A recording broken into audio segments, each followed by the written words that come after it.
what is this?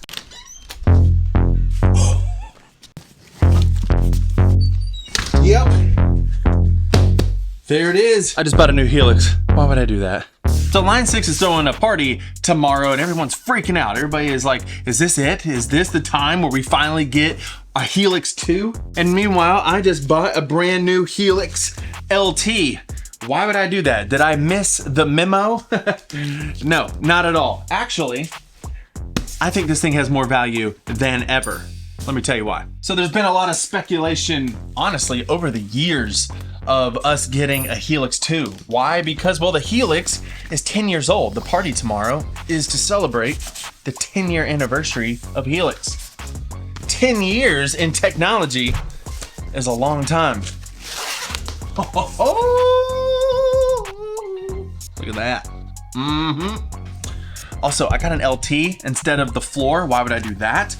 Because I need the LT because I put it, well, one, the floor is huge. It's enormous. And along with that, the size, I have this rack right here and the floor won't fit in that rack. And I don't want the rack. Anyways, I want the LT. It's just the right size for what I need. Sweetwater candy. So if you haven't heard all the buzz, or you're not on the email list, Helix is throwing the 10-year party, but in that email and in the announcement, it was like Eric Klein, one of the chief developers, I guess, I don't know what his title is, kind of announced that there's gonna be some sort of an announcement, some sort of presentation of some sort.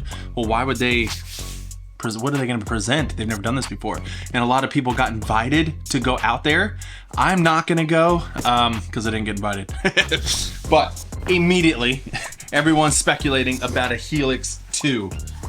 And I don't know. Do you think we're gonna get a Helix 2? Let me know down in the comments what your thoughts are. Do we even need a Helix 2? When I listen to Eric Klein, and there's some interviews, and we're gonna watch some here today, and then I'm also gonna give you my opinions on if we ever get a Helix 2, what I would want on it. Some really good considerations maybe you haven't thought about. When I hear Eric Klein and some of the others talk about Helix and Helix 2, it just seems that they are very impressed with where the Helix is right now. Even given that it's 10 years old, it doesn't seem like there's something new is coming. Some people have mentioned maybe it's not gonna be a Helix at all. Maybe it'll be like a whole new device, a whole new line or something, which I don't think, because it's a Helix party. It's not a Line 6 party. It is a Helix thing. So it would have to be a Helix 2 if a new unit came out, but are we even getting a new unit? Let me let you listen to Eric Klein talk to Steve Sterlacci about this very topic. People that complain that Helix is 10 years old and we need a new next-gen Helix product. I mean, we do need a next-gen Helix product. But technically, it was announced 9.5 years ago, but the engine itself is probably 18 months old, 14 months old. After the rebuild. Yeah, so the engine in Helix, we've actually improved the engine over and over and over again within the exact same products, which is why... For free. For free. So to summarize, the Helix today is a newer product compared to when it came out. It's a newer product than a lot of products that have come out after it, from an engine standpoint. Yes. Cool. All right, so you heard it from the man himself. It's not like the Helix is actually 10 years old. Yes, the device is 10 years old, but they keep giving us updates. And not just that, but they rebuilt the engine behind it. One of the last ones is that they completely redid the amp and cab engine, where you can now like move mics back and forth and in real time. Super cool, sounds better than ever. Ben Adrian's personal amp and cab, he has like the Cartog Gov. I made a whole video about that, saying how I believe that cabinet inside Helix makes almost every amp sound better. You know, believe it or not, this is the first time I've ever had a brand new Helix device. I have purchased everything used. The only thing that was new out of the box was the HX1. Brand spanking new. Look at that. Oh, that is nice. Nothing's messed up on it.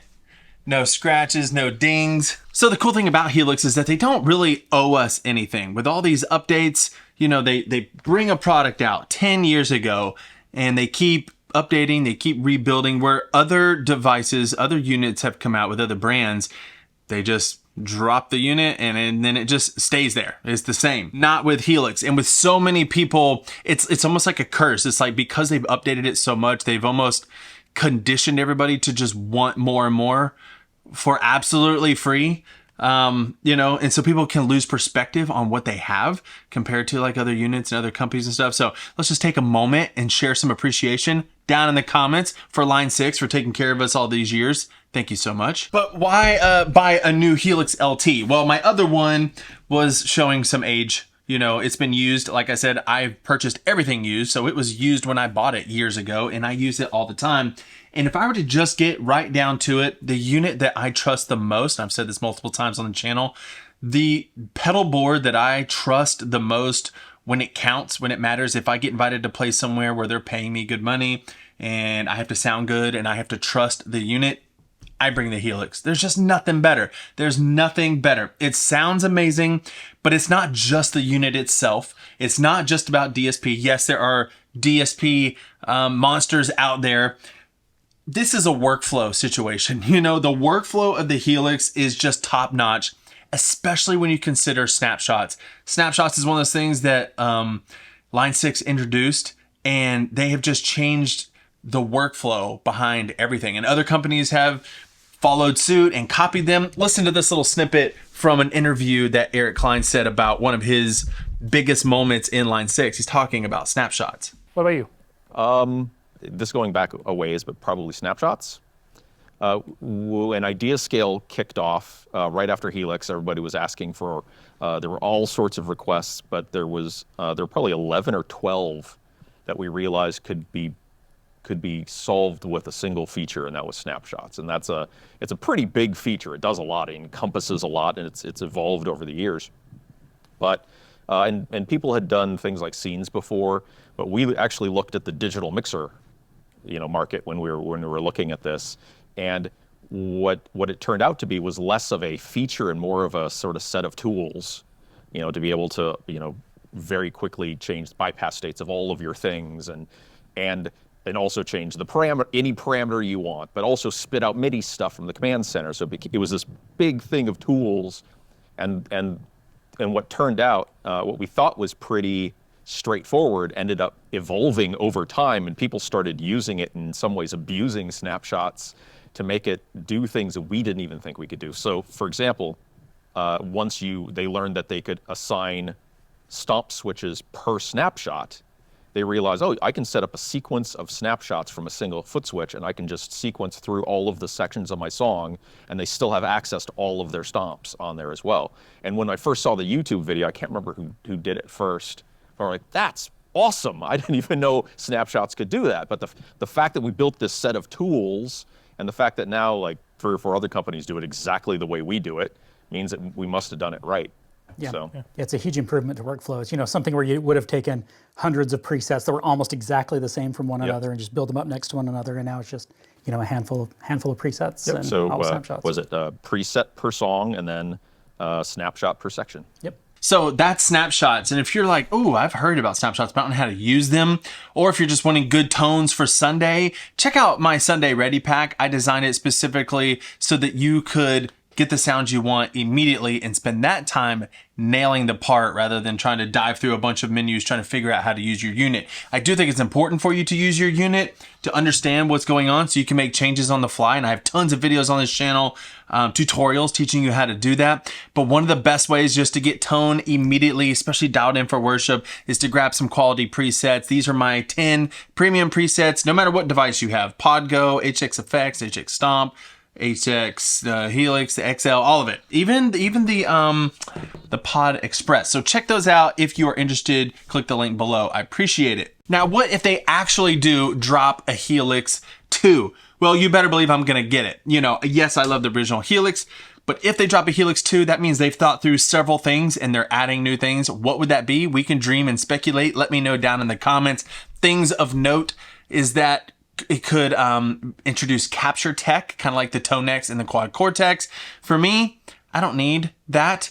I tried my bit at capturing amps, and it can be difficult. It's a whole process. You may love it, but it's a lot. And then just being able to get like my hands on quality stuff that I would want to capture. There's so many people out there that already have quality things that are really good at capturing that it doesn't cost you that much just to buy that kind of stuff. So being able to have capture tech, but being able to load capture tech, that's a whole different thing.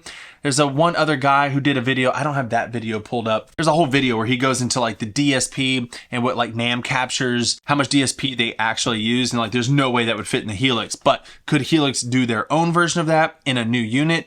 Yeah, maybe. Either way, even if they do come out with the Helix 2, again, I don't think they will. I'm gonna talk about that in a second. But even if they do, the prices of these other units are gonna come down. So it'll be the best time ever to hop into the Helix world if you haven't. But there was a comment. Let me show you this video. This guy, I watched this video. I've never seen this guy before. I don't know this channel. His name's Dwayne. Cool. I should subscribe. Here, I'll subscribe.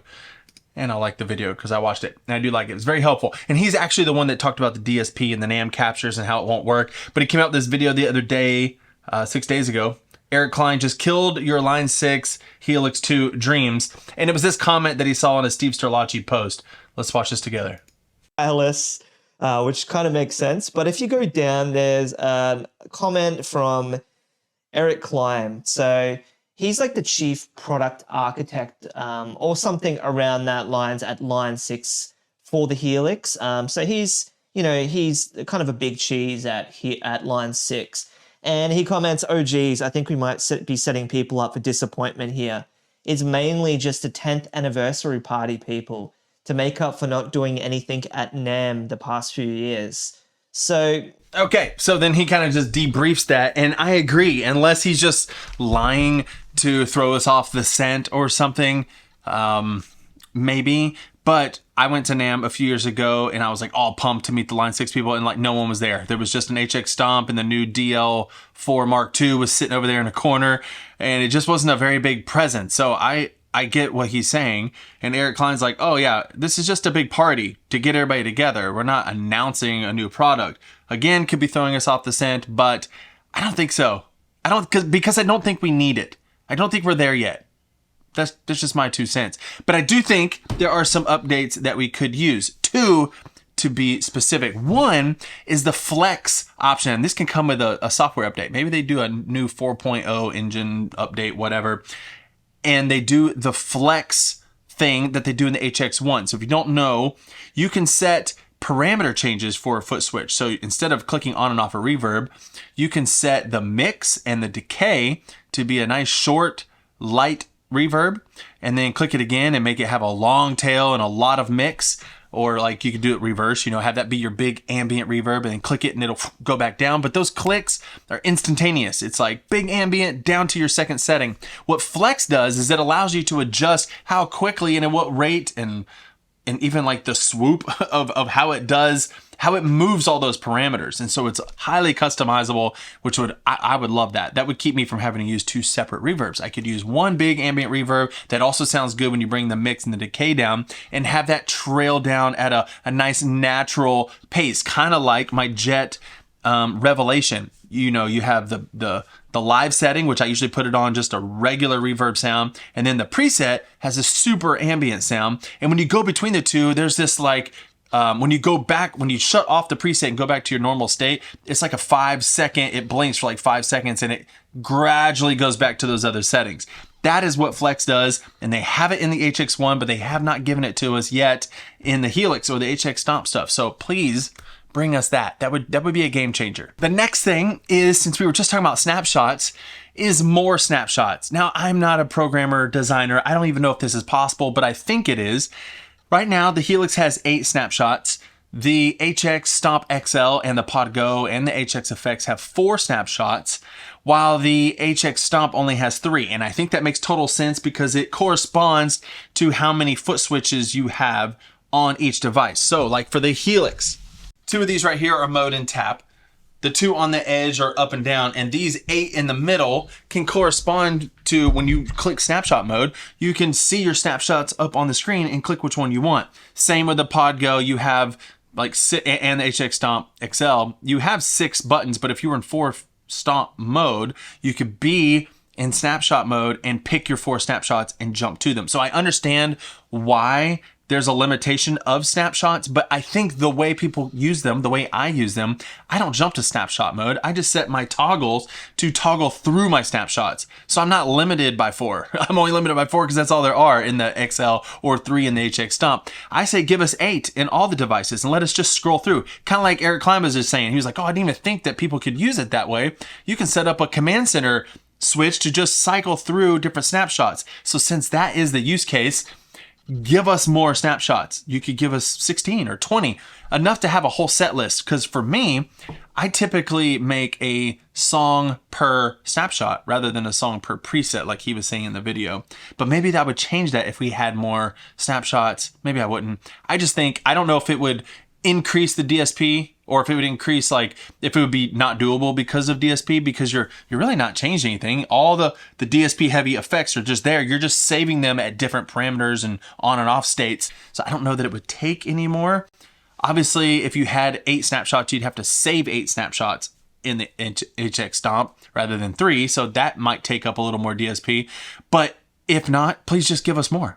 Just like I remember him saying one time, people were asking for command center in HX Stomp, and he's like, why would you want that in that small pedal? I don't get it, but we did it anyways. Well, I use it all the time. So maybe they didn't think about it, but because it's there, I think they could give us more snapshots in the units without increasing the DSP on each unit. Maybe that's an ignorant statement. I don't know, but it's still it's a wish. It's a wish list. All right, well, I will see you tomorrow. I'm going to be watching live along with a lot of other people and see what it is. Maybe it's just a celebration. Maybe there's a huge announcement.